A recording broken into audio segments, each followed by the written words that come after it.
მოკლედ ძალიან საინტერესოდ ვითარდება მსოფლიოში პროცესები. აი გველი რო ტყავს იცვლის, ისე იცვლება პოზიციები მსოფლიოს ლიდერების, პიროვნებების და საერთოდ სახეცვლილება ხდება ბევრი ადამიანის, ბევრი პიროვნების და მათ შორის მსოფლიო ლიდერების და ის რასაც ებრძოდნენ, ეხლა ჩათვალეთ, რომ იმას დაუჭერენ მხარს. ანუ საუბარი მაქვს იმ სოდომის წინააღმდეგ ბრძოლის გაჩაღებაზე, რომელიც დაიწყო უკვე ამერიკის შეერთებულ შტატებში.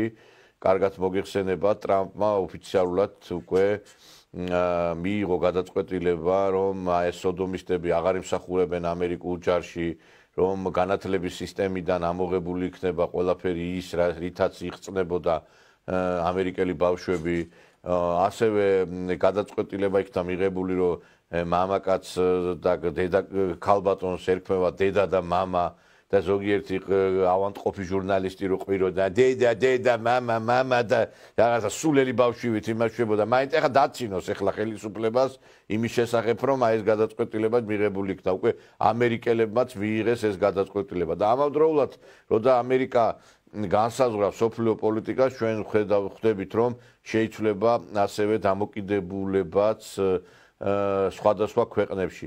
ასევე შეიცვლება დაფინანსების პოლიტიკაც და უკვე ალბათ ეს ბაბუცა პატარაიები და ეს მოღალატე NGO-ებიც, რომლებიც საქართველოს ხის წოვენ, უკვე 10 წლეულებია, ვეღარ მიიღებენ დაფინანსებას და ეს საკმაოდ დიდი დარტყმა იქნება უკვე მათთვის. ლოში მოქმედ არასამთავრობო ორგანიზაციებს ტრამპის განკარგულებით დაფინანსება შეუწყდებათ. ამერიკის პრეზიდენტის გადაწყვეტილებით საგარეო პოლიტიკასთან მიმართებით ეფექტიანობისა და თანმიმდევრულობის შეფასებამდე ორგანიზაციებისთვის საგარეო დახმარება შეჩერდა. ტრამპის ამ გადაწყვეტილების შემდეგ ქართული ოცნება ელოდება, რომ საქართველოში საბოლოოდ შეჩერდება ისეთი ორგანიზაციების ამერიკული ფულის დაფინანსება, რომელთა მიზანიც ქვეყანაში რადიკალიზმის გაღვივებაა. ოპოზიციაში კი იმედოვნებენ, რომ ტრამპის გადაწყვეტილება დროებითი იქნება.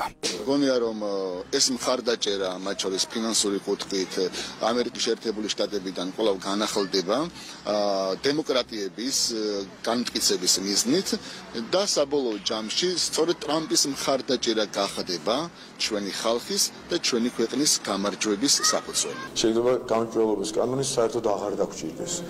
ისე აგიდგათ გვერდები, როგორც თქვენ რამე აღიდგებათ, როგორც ესე იგი მიცვალებული არ ადგება, ისე არ აღდგება თქვენი დაფინანსება ამ LGBT თემზე მაქვს საუბარი, იმიტომ რომ ამერიკის პრეზიდენტი ნამდვილად აღარ დააფინანსებს აი ამ მარგინალ ადამიანებს, რომლებიც ჩვენ უამრავჯერ ქონია ამ ხალხზე საუბარი, მათ შორის აი საიას წარმომადგენლებს, როდესაც კითხეს მაგალითად ჟურნალისტებს და აი დეფინიციასთან დაკავშირებით, მათ ესეთი პასუხი გასცეს.